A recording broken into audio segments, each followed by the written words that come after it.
Hey, it's great to be with you again today. Hey, do you ever get proud of yourself? Like something bad happens, somebody does something, they cut in front of you in the line at the grocery store. Why?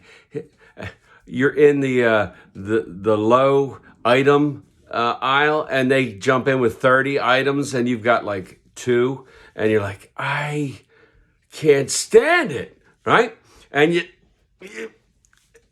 and you can feel the neck, right? And your ears start to get hot, and there's a vein up here that starts to throb, but you don't say anything. You hold your tongue. You get out in the car, and you're like, "Yeah, I'm so proud of myself. I didn't say anything. I didn't go off. I didn't confront them about their bad behavior." And that's not that great a deal.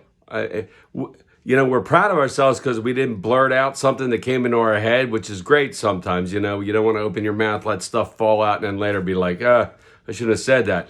But Jesus says this: don't harbor anger, right? He said, you're taught, smack your foes around, an eye for an eye, right? They poke you in the eye, you poke them in their eye. They smack you in the face, you smack them back in the face. And Jesus says, no, that's not the way it's supposed to be, right? And some of you are out real proud of yourselves because you want to murder somebody, but you don't murder them. But guess what? When you want to murder them in your heart, that's just as bad as murdering them in real life. Yeah, maybe they're still alive, but in your heart, you've done a horrible thing. In your head, your heart, you see, because that's what really matters, isn't it? What's in our heart? Jesus says, if you got a problem with somebody, go and you work it out. You go and you talk about it. You get it ironed out. You figure it out. You come to an agreement. Don't harbor ill feelings towards somebody because they've done something to you, right? I mean, I remember at work, guys would do stuff and I'd be like, ooh, and we get in an argument and I'd walk away and I'd be like, ooh, I should have said this. Ooh, I should have said that. Ooh, that would have got him. Yeah, that would have taught him a lesson. That's not right. We're not supposed to do that, right? We're supposed to love our enemies. We're supposed to pray for our adversary. We're supposed to love those who persecute us.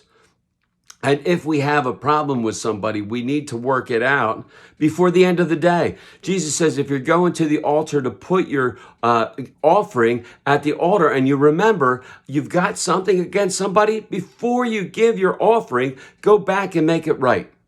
You see, because when we go to the altar and we're offering up these sacrifices, these gifts, right, to God, when we're harboring ill feelings towards somebody else, God's kind of like, hey, man, you got to take care of that first and then come to me, because that will be awesome, because then you're already cleaned up, right? You're good in the inside. You're giving with a gracious, grateful heart.